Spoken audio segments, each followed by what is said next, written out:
उसे लगता था कि एवा उसे तलाक देकर मेरे पास आ जाएगी, लेकिन अब उसे कोई उम्मीद नहीं दिखती। इसलिए वह सोचता है कि अब उसे कुछ करना होगा और एक शातिर प्लान बनाने लगता है।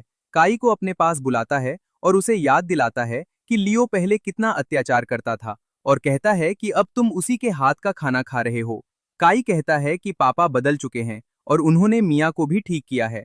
ईथन कहता है कि मिया की हालत लियो की वजह से हुई थी, अब ठीक कर देना कोई बड़ी बात नहीं है। लियो बदला नहीं है, वह तुम्हारी माँ को अपने काबू में ले रहा है और उसके बाद वह तुम दोनों को मारेगा।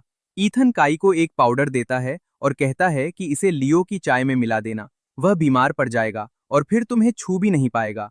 काई कहता है कि ठीक है, मैं सोचूंगा। अगले दिन काई देखता है कि एवा वही सब कर रही है जो लियो उसे कह रहा है और तभी उसे यकीन हो जाता है कि उसकी माँ अब लियो के काबू में है। काई चाय लेकर आता है, लियो खुश होकर काई को धन्यवाद देता है। लियो चाय पीने से पहले रुक जाता है। चाय की खुशबू से लियो को शक हो जाता है, क्योंकि यह खुशबू एक बेहद खतरनाक जहर की होती है जिसे लियो भविष्य से पहले ही पहचानता है।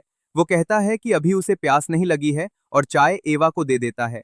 जैसे ही एवा चाय पीने लगती है, काई चिल्लाता है कि माँ मत पीना।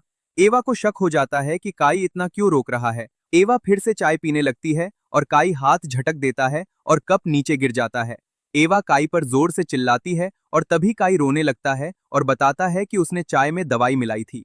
लियो कहता है कि वह दवाई नहीं, जहर था। ये सुनकर काई पूरी तरह डर जाता है।